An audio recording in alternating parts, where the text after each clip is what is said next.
You can still I own a don't know where that thing longbow, is. right? Yeah, I can have black powder guns and cannons and mortars and all sorts of crazy stuff. I But would love to see you get into some kind of altercation, and like somebody breaks into your house or something, and there you are. You're just like, just give me a minute. We're working on it. Got to get the wick going. the wick. Yeah, you got to load your own like custom wick in there. Get like a flint rock. You're in so much trouble. No, the last thing like, the criminal hears as he's like in Kyle's dark foyer is like Kyle go loose, and then just a bolt fires right through his ribcage. And then I mean, the bullet you're shooting is going to be like this big. He hears knock. Draw, draw loose. Just That's what you don't want. Fucking idiot. Dude, you hear that in modern times, you know you've made a wrong turn. Yeah, I can get a bunch of different silly weapons, but you know I don't really see a need to. You'd be surprised. The air rifles are incredibly powerful and they reload quickly. And those little Bud K crossbows, the little ones with the really heavy strings, they shoot darts about. Little metal darts, steel darts this big. You can shoot them. They'll punch right through walls and stuff. Oh man. Yeah. I never mess with crossbows too much. I've got a crossbow, like a modern crossbow that's pretty good. It probably shoots 400 feet per second or high threes. Like it shoots super accurately. That's the thing that's surprising about bows in general is they're really accurate. Close to as accurate as a gun is at close range. 50 yards or something. I mean, at that kind of speed, it should go through you, right? Wouldn't that go through a person? Probably. Yeah, arrows go through people. What I thought. Bolts go through people. When you shoot a deer with a broadhead, so the front of its blades sticking out, it goes right through them, all the way through, and comes out the other side and sticks in the ground. As long as you don't hit a bone. Well, if you do hit a bone, it's massive trauma, and I guess that deer's going nowhere. Yeah, you would think they're tough, man. They'll just go. They'll run anyway. You can cut their heart in half, and they've got enough giddy up and go to sprint for maybe 5 seconds, but 5 seconds at deer speed is way down there. Yeah, it'd be like 200 yards. I know. Maybe not that far, but they'll run sometimes. So always with a bow. I've never seen one get shot with a bow and just drop, like dead, unless you shot it in the spine. But it's not dropping dead; it's just paralyzed from the waist down. One of the rednecks as a kid told me a story I didn't believe. He said he jumped off a deer stand with a spear and stabbed one in the back, and it went through the front of his heart. And everybody was like, "Yeah, sure, I bet you did, guaranteed." No, I don't believe that. I would have to see some shit like that. This was a little bit before the era of cell phones. He has returned. Welcome back. Oh yeah, sorry about that. No worries. No worries. It happens to the best of us. Because deer are super wily. The reason you're in the deer stand is you're getting out of its peripheral cone of vision, right? You're above where its sight line, the high part of its sight line ends. So you gotta jump from pretty high up, and when you jump, you would have to do so silently. It's not like the goddamn movies where you're just like, no. If you made a noise when you leapt off with a spear, he'd run. He'd run before you fell through the air fast enough to get to him. That shit wouldn't work. No, I totally agree that story was BS, but that's probably the most ludicrous deer kill I've ever heard anybody in my community claim that they got. Harley, I don't know if you heard, there's a guy who said he jumped off a deer stand and stabbed one with a spear. Didn't believe that at all. Total nonsense. Like falling, like Sparta. This is like one of those tree things. I guess he jumped out of a tree. I love looking how deep certain things go. Like when I was buying camera equipment, firearms is like a whole thing. I did it when I was buying like airsoft. So there was just like replica stuff, but I was like, fuck, this stuff goes so deep. And I was just in the hunting store looking at how deep hunting stuff goes. And I'm like, you could be 30 feet in a tree with like food laid all around you with special scents that attracts all the animals.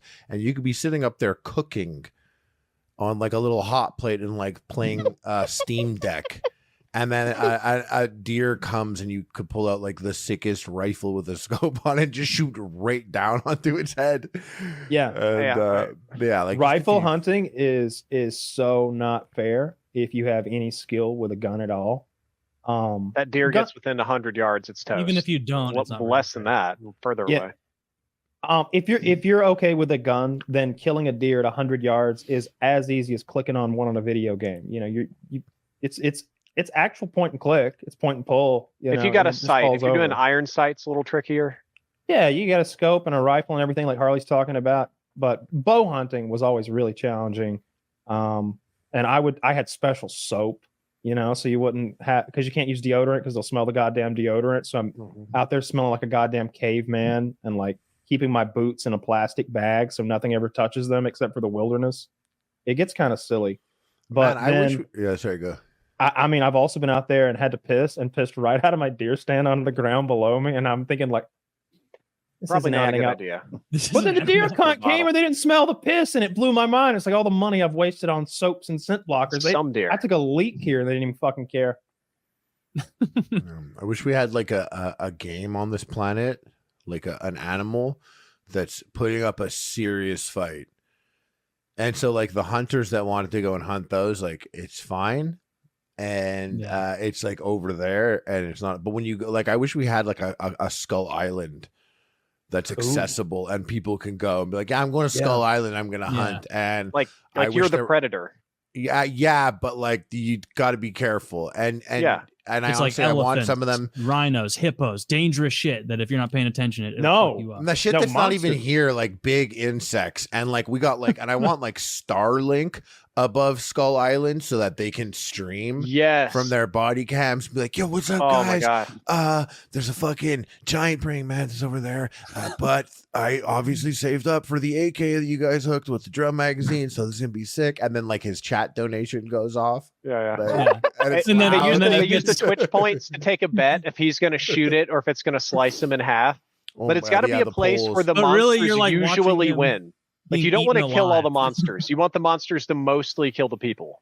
A giant praying mantis is a real terrifying opponent, by the way. Yes, especially if it moves at the same speed as a small one, but scaled up. It would be like hundreds, maybe thousands of miles an hour. It would be like this thing that would like delete a house in an instant.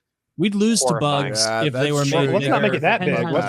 Let's make it like the size of a Volkswagen. No, as real as he got, though, it made it instantly not fun when he like got real with it. It's like, yeah, if it moves as fast as it does in real life, you're like, oh yeah, it's not even fun to stream. He's like, there's a giant praying mantis. And it's you're just dead. like gone. Yeah, the camera's like you're like you would 3 steps onto the beach of Skull Island before 360 vision.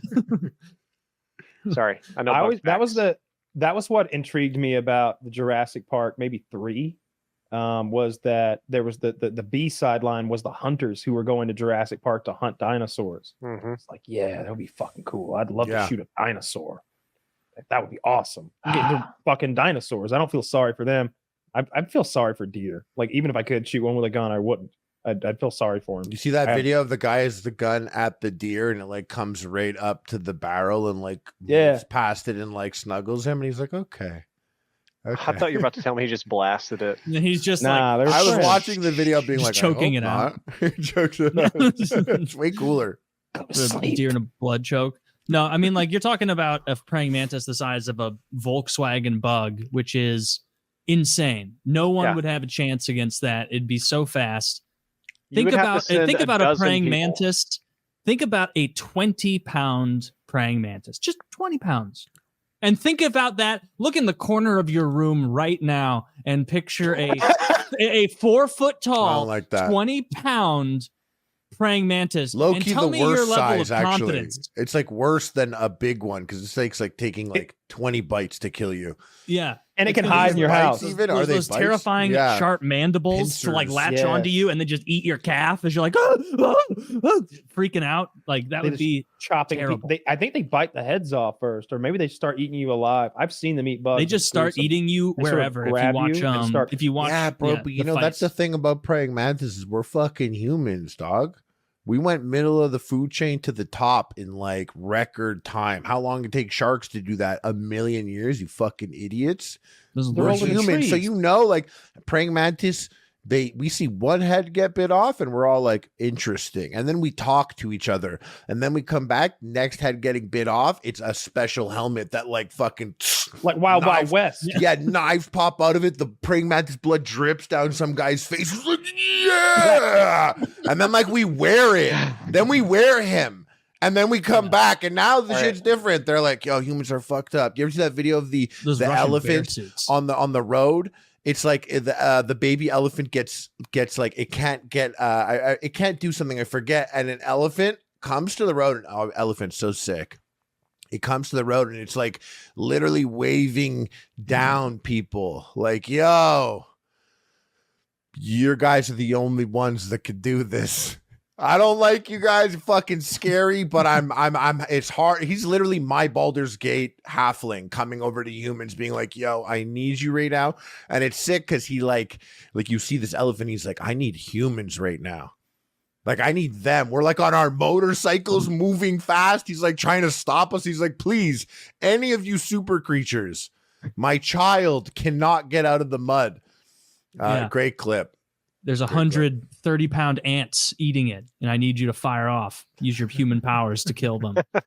Like it, literally any kind of animal would be easier to take than a souped-up bug that still retains all of its like powers. Yeah, because they're shell, but think of their shells like armor now. Also, yeah. Like you could step on some bugs and they're still like, I'm moving, bitch. I still got 8 legs. They can flatten out their internal organs. But on this note, I hopped over to the other cam because there was a movie about exactly this called Meet the Applegates, where super intelligent, human-sized praying mantises move into suburban America. And it is fucking horrifying because there are these huge mantises walking around murdering people and molesting people and stuff for the whole movie. And it's nightmare fuel if any of you guys want that. I forgot about that. I did not know that was a film. It's something that is, it's supposed to be like a family comedy. I found it deeply uncomfortable. Yeah. Found it unsettling. Like, I would really rather watch a fucked up Shudder exclusive than that PG-13 family. I'm glad you said also Shudder said again. molest. I've got you also were going to say something. You said you were going to say something else about the praying mantis too. Kyle, I think maybe you were talking about, you said fire. The flamethrower. You said fire under your, you said fire under your breath a couple times. I wanted to hear what you had to say. You break out the flamethrower and they're in trouble. Like the flamethrower would destroy. It is the choice, right? It'll keep charging at you while it's burning. It has a lot of range. A Warhammer chainsaw gun thing. Ooh. Really high-pitched sounds or perfume and get out of here with that pussy shit. I want them to burn. Yeah, but he could do it. I like how he do it at like a demonic barb style. Like, we could do it. You could do it like with speakers, like make it cool, like Mars Attacks style. Oh yeah. Like, okay, let's say you're gonna hunt a giant mantis and you want it to burn and die. But if you get anywhere near it, it's going to murder you in a split second. But if you get near it with all these things that disrupt its senses and confuse it and make it weaker, then you drag it down and kill it. Yeah, stuff like that. I bet flashing lights would really fuck him up. Like a strobe light would mess his movement up. I bet he wouldn't be able to track you effectively. But in the end, if I'm being honest, the answer to like every horror movie and every fun little scenario that's fun to talk about like this is a goddamn shotgun. You get a shotgun, man, and it's game fucking over. I could shoot a praying mantis the size of a Volkswagen in the head faster than you can imagine. That fast. It's already did it. Just did it. Did it again. But that's is that one of those bugs that like it can hang out for a while without a head? Without a head? Yeah, there's a lot of bugs. You can cut their head off and their bodies will just stab faster. He's going to be over there wiggling a little like any animal that gets shot in the face. Cockroaches can go without a head for... Yes, the movie they can go without a head until they starve to death. The end of the movie Mimic. You remember that one? The giant cockroach movie? They cut its head off and the body collapsed by the front door of the apartment. And they couldn't leave the apartment for 2 weeks. So like the main characters maybe starved to death because anytime they got next to the decapitated human-sized cockroach, it was in defensive stance and it would just take slices at people. I watched too many movies. Apologies.